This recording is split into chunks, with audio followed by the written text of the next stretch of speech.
ollut Keravan kisaveikkojen majalla 2016 joulukuun 17. päivä. Järven Ari Anttila on myös saapunut paikalle. Ja Kale siellä Kilpo. Ja me. Moi. Pirkka on uudempia tulokkaita. Mistä me saatiin pizzat? Kerro mistä me saatiin pizzat. Kivikautta. Tommi. Ja siellä Huttunen.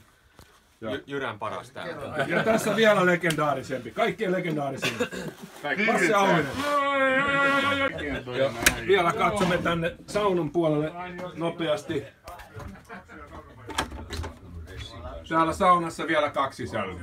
Kaksi ja lisää tulkaapa. Akijoksossa.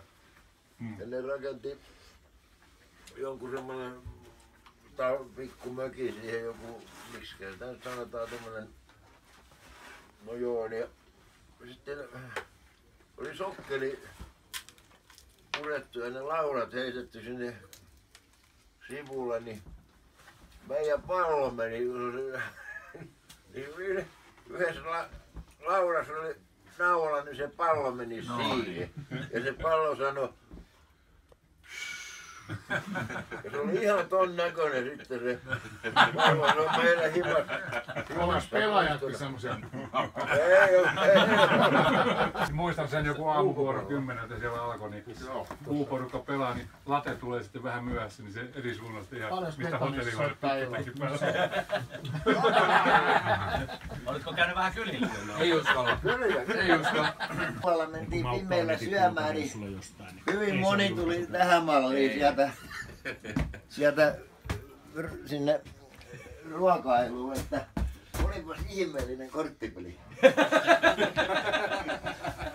Muista häviks vaan voittiko, mutta kiva oli. Me oltiin silloin kerran, mä olin taas aika junnu ja Taajuki liippaa suhun ja sä olit ottanut ehkä 5 kaljaa silleen näin nopeasti. Niin. Ja sit siinä oli niitä ruotsalaisia siinä vieressä jossain pöydässä, kun Juki nousi tälleen ylös siitä pöydästä. Muistitteko se tilaisuuden? Mikä se oli? Mä te olitte niin juupasta, mä en muista mikä tilaisuus oli. Mut se sun tarkoitus ei oo sanoa mitään, mut sä katoit vaan niitä, niin kaikki oli tälleen. Sä olit menossa johonkin vessaan tai johonkin muuta. Maukka nukku siellä kentän vieressä ja sitten kun se heräsi, se katsoi, niin oli käytettyjä kortokeja. Mä muistan sen. Käveltiin aina siitä rannalle ja pelattiin siellä. Ja sitten oltiin pelattu ja siinä oli semmoinen kioski. Mentiin siihen sitten pelin jälkeen ottaa vähän kaljaa. 1-2 siihen tuli taksi. Sehän mä puhuin. Muistatko taksi? Hankko sä tälleen penniä rahaa? Voisi maksaa totta. Voisiko joku maksaa? Tai Maukka Mä oon kuullut aikaisemmin. Sitten kun Maukka näki, että me juotiin kaljaa. No myös hänkin ottaa tästä. Antaa taksin odottaa. No mä pan. Korkulla joo, niin Vasa tuli morjestaan, ne oli Kampin kanssa tossa. Me oltiin seuraavassa kämpä Sarin kanssa, niin tuli morjestaan meidän Lehtovepojat ja samalla se oksensi kauhean lammikon. Kenelle tuli fruttinimaari? Ei ollut pahaa. Semmonen musta teepaita ja sininen solmio ja pikkutakki. Ja sitten oltiin siellä lentoasemalla ja oliko sinä ja Mikko ja minä käytiin sitten siellä kaupungissa, kun se kesti niin kauan. Ja sitten tultiin lentokoneeseen ja siellä oli mun serkun tyttö Hiekkaharjusta lentoemäntänä. Tai niinku se... Minä muistan. Joo, no sitten se tuli siihen mulle. Mä sanoin, että eipä ole koskaan nähty häntä kentällä tai lentokoneessa yhtä aikaa. No ei siinä mitään, sitten sen kanssa juteltiin ja se toi jonkun biinin mulle ruuan kanssa tietenkin. Ehkä se muuten on Hyvä, kuten yhtiössä tämän tiedon. Vitsi mä pelästyin hetken onneksi.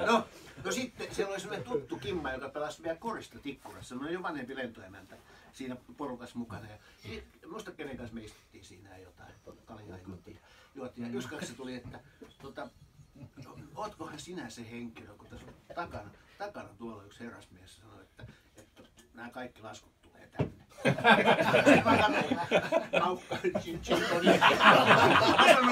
Mä sanoin, totta kai. Kimmo sanoi, no onpas erikoista. Ei. Tässä ei mitään erikoista. Päinvastoin. Joo, mä muistan että joku Maukka lähetti aina Aksulle kaikki. Jos pääset jonkun päälle, niin on meno. Mä ihmettelen, että Juki valittiin kunnallisehdokkaasti, koska Mä näin hänen kylttejään ja mä ajoin punaisella Silverilla Annitte maantievarsin kylttejä.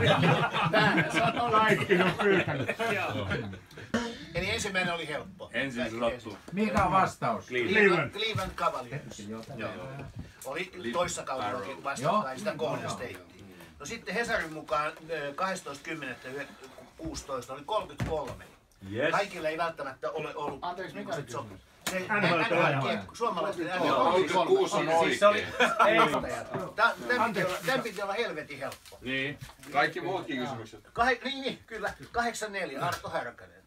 Joo, Los tiesin. Angeles. 88 Tapio Korjus, Soul. Tiesin. 92 Jan Selesni, Yes. Barcelona. 2004 Turkinsen. Yes. En tiennyt. Kyllä, tässä oli oikein. Tässä oli, joo. Hyväksyttekö mun vastaus? Ainakin net joo. No ei se kyllä kovin kaukana ollut. Oliko se 36 tai jotain? Se oli vähän. Kari 13. Ei jumalauta. Juha 13. Ei se Juha! Onneksi se lähti pois. Ei kerrota sille. Juki 17. Mutta missä se on? Näin. Yhdessä väissä